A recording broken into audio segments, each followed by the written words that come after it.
les larmes de Ronaldo. CR7 a pleuré. À 40 ans, à 2 fois 20 ans, il est encore capable de s'émouvoir comme ça. Et c'est normal, c'est pour ça qu'il est encore tout en haut. Il a marqué un but en finale, il a marqué un but en demi-finale. Il est donc un des principaux artisans de cette victoire extraordinaire du Portugal. Au pénalty, d'accord.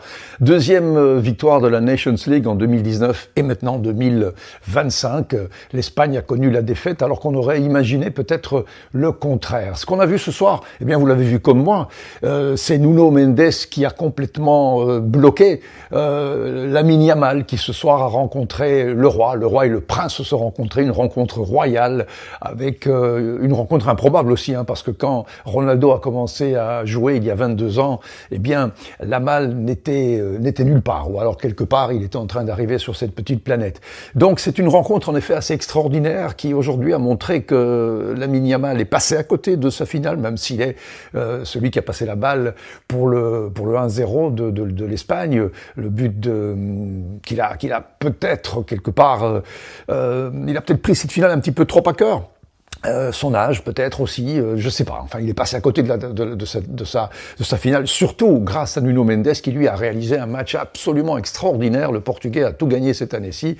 Il avait en souvenir peut-être la finale avec le PSG à Munich il y a à peine 8 jours. Il a montré ce soir des qualités exceptionnelles, j'en perds mes mots, et devant et derrière. Et puis il a aussi marqué son penalty parce qu'il y aurait vraiment eu une cruauté extrême que le meilleur joueur de cette finale, Nuno Mendes, rate son penalty. Il ne l'a pas, heureusement pour lui et pour nous, raté. Alors, on a vu, en effet, un Lamine Yamal un petit peu transparent ce soir, un Ronaldo qui a réussi son deuxième but, mais il n'est pas facile, hein, celui-là, parce qu'encore on va dire il suffisait de la pousser. Et il suffisait pas de la pousser, hein, parce qu'elle arrive à un endroit où il y a Cucurella qui le tient, il y a le keeper à gauche, lui là, il arrive quand même à tendre sa jambe. C'est un beau toucher de balle, c'est un but de renard de surface, c'est un goal qu'énormément d'attaquants auraient raté, mais Ronaldo l'a mis dedans, et puis il est sorti à la fin de ce match.